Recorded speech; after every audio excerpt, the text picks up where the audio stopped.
4 minutes past 2. We're just going to talk a little bit more about a story we touched on earlier in this half an hour. It's to do specifically with a vote that's coming up in the Commons later on this afternoon. The government facing a potential Commons defeat over its decision to end the arrival of unaccompanied refugee children. This is all part of the Dubs amendment, the Dubs scheme.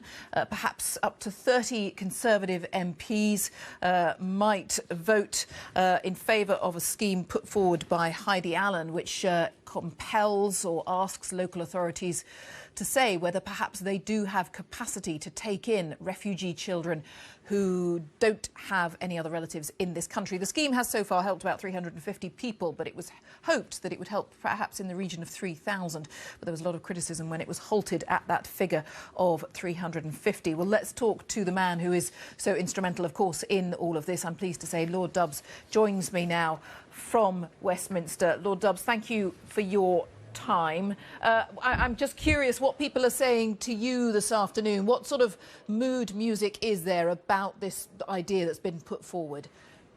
Well, I very much hope that Heidi Allen's amendment will win the day if the government don't accept it as it is. Look, the government uses an excuse for stopping the scheme that local authorities weren't able to take any more of the children. Well, you know, I've talked to quite a few local authority leaders. I've heard from more in Scotland and elsewhere, and a lot of local authorities, if approached again, are happy to take the children. So I think the government should back off and accept the amendment this afternoon.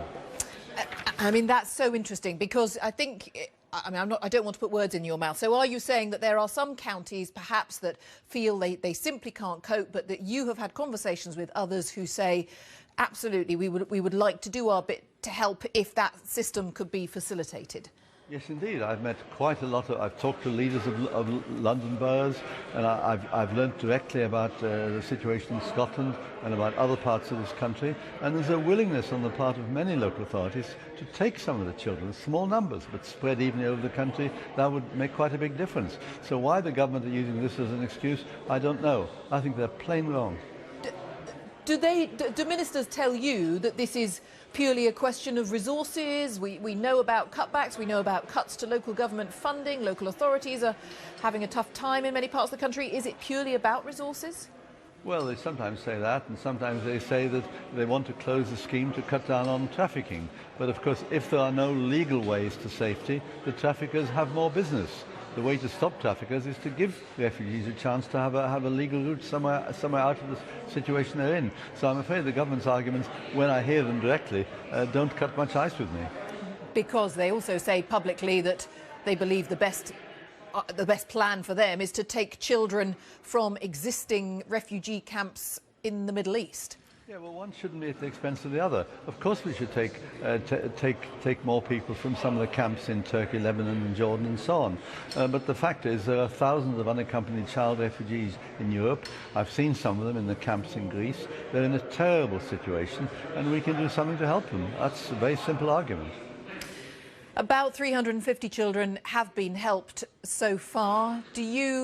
Have you met some of them? What sort of stories do you hear about how things have changed for them since they've made it to this country? Well, I think just enormous gratitude that they've found safety and that they've found loving and warm homes.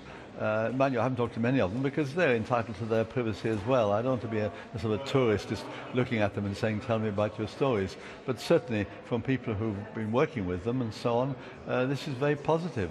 And they're very grateful. Can I say this as well? You see, I think the government are flying in the face of public opinion and they're flying in the face of parliamentary opinion. I think the majority of British people support the idea we should take more child refugees, and when they see some child refugees in their midst, it becomes a very positive experience for them too. Oh, and that's really interesting that you touched on that, because if the vote doesn't go the way you would like this afternoon, what will you do next? Where does your campaign go next? Well, I think the campaign is to keep pressure going on the government. It depends a bit on how badly it's lost and what the government have to say. But all my experience of talking to government supporters is they feel very uncomfortable about this. You know, I can't actually understand why they're doing it, because there's no political gain to the government at all. It puts them in a very bad light. See, when the amendment first went through, the then immigration minister said to me the government would accept the letter and the spirit of the amendment. And they're simply not doing that, neither the letter nor the spirit. And so I think people in this country will want the campaign to go on, will want the pressure on the government to continue, and I think in the end the government will be forced to make some concessions. Hopefully this afternoon, but if not, then in the future. Very, very good to speak to you. Thanks very much for your time. We'll find out in a few hours. Lord Dubs. Call them children. You've seen pictures of these so-called children, have you? I knew you were going to go there. I saw the papers yesterday, yeah. Yeah. Well, they're not children. They need carbon dating, let alone dental checks. They're in their 30s, some of these people. They've got crow's eyes. They've got receding hairlines. The reason that the people, the Sun did a very powerful piece. There's a little boy called Daniel who's 9. He can't get to the front of the queue because guys in their 20s and 30s are literally forcing themselves to the front of the queue. Let's make sure. How did those guys get in this week? And there is a rigorous process. How did those guys get in this week? What puts you in a position to judge the age of a refugee? I've got a pair of eyes. I've raised 2 sons. I know roughly when boys are around 19, 20, and I know when they're in their mid-30s. One of them's got a receding hairline. One of them looks almost as old as me. I mean, I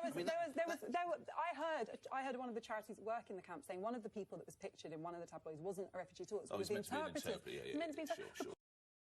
Don't forget we're helping in the camps near Syria as well. So this is not, we're not just, when we talk about our response, we can't just talk about what we're doing with these children. We're doing other things as well. Our response has been to deliberately prioritise people in the camps in the region, which I understand, but on the basis that if we help people already in Calais, it sends a message that you should come here. The reality is these are children who've put their lives on the line to get here out of desperation. The idea that we can just ignore them. Who are children? Because for me, nobody, you'll find anyone had pushed to disagree with the sentiment that if there is an unaccompanied child, nobody would want an unaccompanied child anywhere, and let alone in this horrible camp. Like, most normal, decent people would not want to see that. But the problem that you've got is everyone agrees with that sentiment. But what's going on at the moment, it's embarrassing, it's laughable. You do see these, like, fairly well-grown men getting off of buses going, look at these children, and I'm sorry, they're not children. They've got better beards than James. At the moment, the guidance isn't strict enough, because I went through it very carefully last night, and it's online so you can check it. But the guidance is that officials are meant to give the benefit of the doubt to anyone who says they're under the age of 18.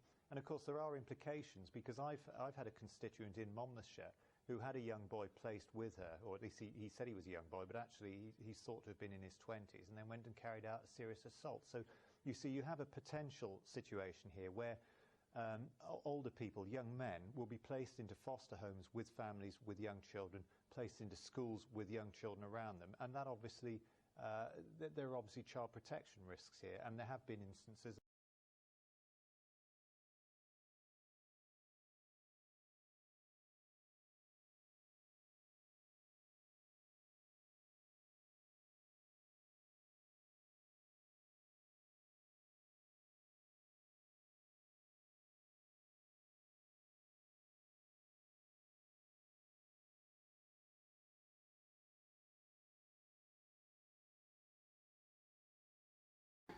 It's just to let you know that everybody knows you're mostly able-bodied, fighting-age men, thousands of whom are pretending to be children because you don't have a shred of honour, dignity or shame between you.